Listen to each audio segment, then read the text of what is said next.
এই মুহূর্তে পাওয়া সর্বশেষ বাংলা সংবাদে আপনাকে স্বাগতম। শুরুতেই শিরোনাম। বনানীতে সড়ক অবরোধ সিএনজি চালকদের। এরপরেই জানিয়ে দিব দিল্লি ফ্যাসিবাদদের কেন্দ্রীয় কার্যালয়ে পরিণত হয়েছে বলে অ্যাডভোকেট রুহুল কবির রিজভীর মন্তব্য। এদিকে স্থায়ী সমাধানের জন্য অতি দ্রুত নির্বাচন চান খন্দকার মোশাররফ। জানাবো অস্ত্র মামলায় 10 বছর সাজাপ্রাপ্ত থেকে খালাস পেলেন মামুন। এবং সর্বশেষ জানিয়ে দিব অন্তর্বর্তী সরকারের প্রতি সমর্থন পুনর্ব্যক্ত করল যুক্তরাষ্ট্র। শিরোনাম শুনছিলেন, এবারে বিস্তারিত। বনানীতে সড়ক অবরোধ সিএনজি চালকদের। রাজধানীর বনানীতে সড়ক অবরোধ করেছে ঢাকা মহানগর সিএনজি অটোরিকশা চালক ঐক্য পরিষদের সদস্যরা। এতে মহাখালীগামী যানবাহনগুলো সড়কে আটকা পড়ে দীর্ঘ যানজট সৃষ্টি হয়েছে।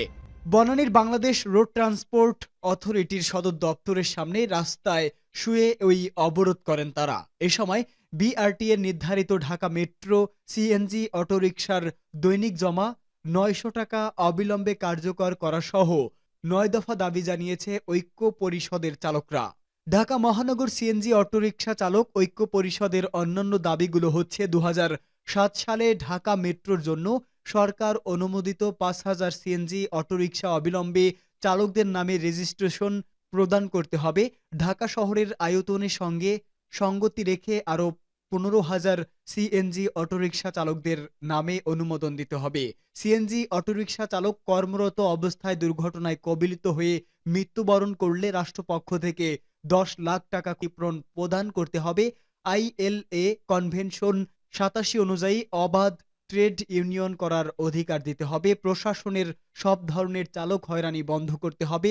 পার্কিংয়ের জন্য পর্যাপ্ত স্থান নির্ধারণ না করে লেন বাই লেন করে মহাসড়কে অটোরিকশা চলাচল করতে দিতে হবে এবং সড়ক পরিবহন আইন 2018 এবং বিধিমালা 2023-এর শ্রমিক স্বার্থ বিরোধী ধারা ও বিধি বাতিল করতে হবে।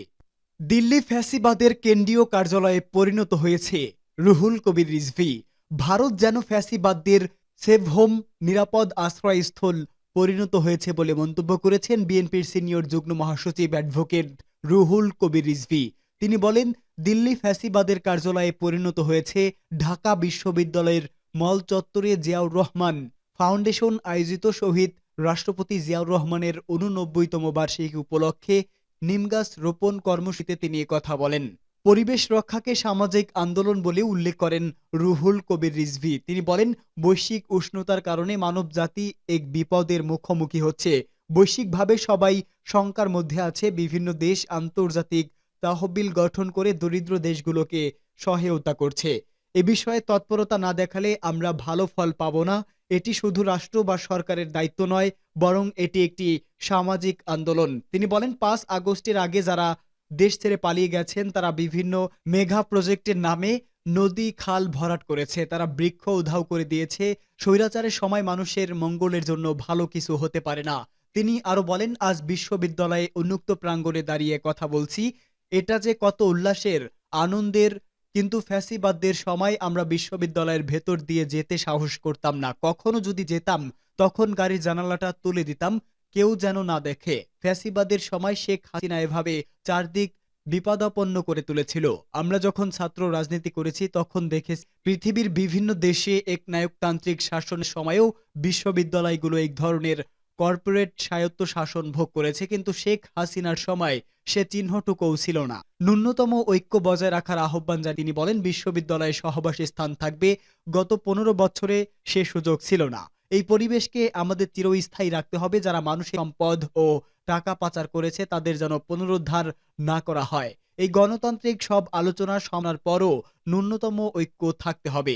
স্থায়ী সমাধানের জন্য অতি দ্রুত নির্বাচন চান খন্দকার মোশাররফ। সরকার যেন স্থায়ী সমাধানের জন্য অতি দ্রুত একটি নির্বাচন দেন, এমন আহ্বান জানিয়েছেন বিএনপির স্থায়ী কমিটির সদস্য Khandaker doctor Mosharraf Hossain. Dhaka medical college Milon অডিটোরিয়ামের সামনে এক আলোচনা সভায় প্রধান অতিথির বক্তব্যে তিনি এসব কথা বলেন। শহীদ রাষ্ট্রপতি জিয়াউর রহমানের 89তম জন্মবার্ষিকী উপলক্ষে ডক্টরস অ্যাসোসিয়েশনের পক্ষ থেকে শহীদ জিয়া ও বহুদলীয় গণতন্ত্র এবং বর্তমান রাজনৈতিক প্রেক্ষাপট শীর্ষক আলোচনা সভার আয়োজন করা হয়। ডক্টর মোশাররফ হোসেন বলেন, জিয়াউর রহমান একদলীয় শাসন বাতিল করে বহুদলীয় গণতন্ত্রের পট পরিবর্তন করেছিলেন। এটি দেশে বিদেশে অনেকের পছন্দ হয়নি। এরপর ষড়যন্ত্রকারীরা ষড়যন্ত্র করে শহীদ রাষ্ট্রপতি জিয়াউর রহমানকে হত্যা করেছে।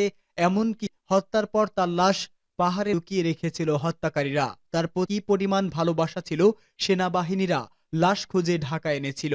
তার জানাজায় কি পরিমাণ লোক হয়েছিল সেটাও সবার জানা।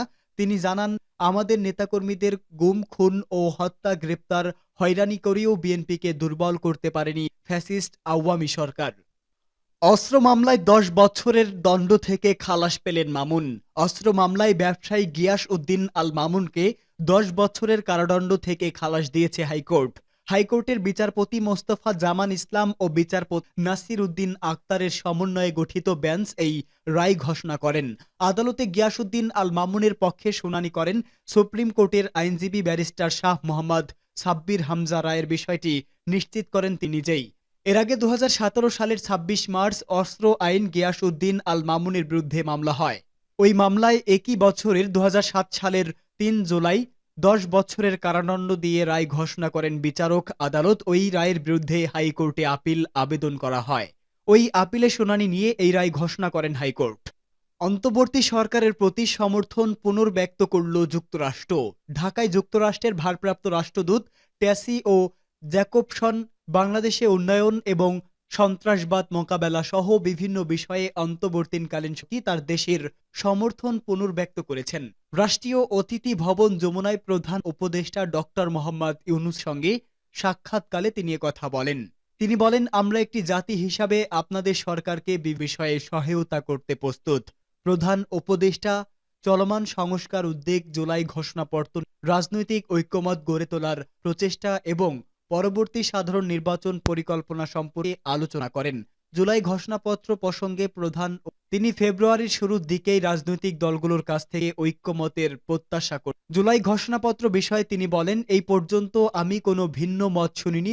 জুলাই ঘোষণাপত্র বিষয়ে ঐক্যমত গড়ে তোলার রাজনৈতিক প্রক্রিয়াকে কঠিন উল্লেখ করে বলেন, প্রস্তাবিক ঘোষণাপত্রের মূল বিষয়বস্তু হবে ঐক্য।